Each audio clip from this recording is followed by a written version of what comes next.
Det gäller skräcken för den så kallade svininfluensan som nu sprider sig över världen.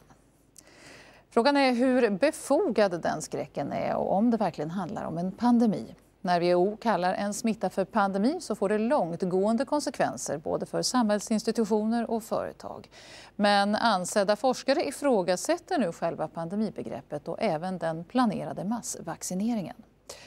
För en stund sedan pratade jag med en oberoende forskare knuten till det högt ansedda Institutet som utvärderar olika behandlingsmetoder.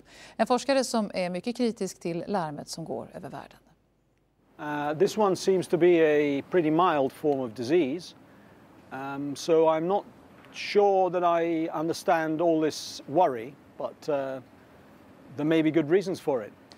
But now you say it's not serious, but in Sweden, for example, we prepare for mass vaccinations. Isn't that necessary according to you?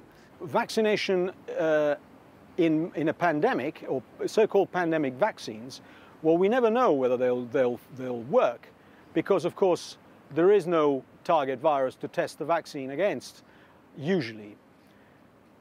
Pandemic vaccines and other vaccines are registered before the virus is around. And so it's a gamble whether these vaccines will work. What the evidence shows from the hundreds of studies that we have reviewed is that these vaccines have got a performance which is not very good, and they work best in healthy adults, i.e. those who've got good immune systems in the first place, and for which they usually are not recommended. What do you do yourself to try to not get infected by this new virus?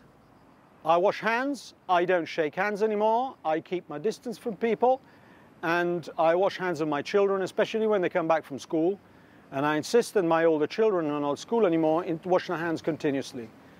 And this is what is proven to work. But you give one picture here of this flu not being so serious, but the WHO gives another picture and they call it a pandemic. What do you say about calling this flu a pandemic? Well, it's a good point. I don't understand what a pandemic is anymore. And the reason for that is as follows. In 2003, WHO described an influenza pandemic as follows. An influenza pandemic occurs when a new influenza virus appears against which the human population has no immunity, resulting in several simultaneous epidemics worldwide with enormous numbers of deaths and illness. Sometime in May 2009, this definition changed as follows.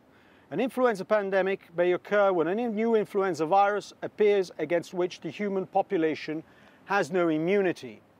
In other words, what they've done is they've taken out the part that referred to simultaneous outbreaks, high morbidity, that's a very high number of severe cases, and mortality.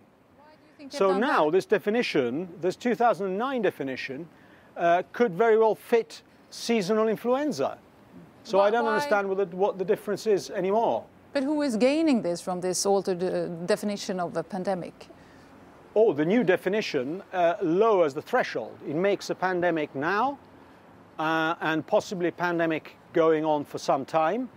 And it obviously favors those who have to sell products, including research, of course. Let's not forget. And the media, as well as the pharmaceutical industry. Tom Jefferson, forskare knuten till Institutet alltså.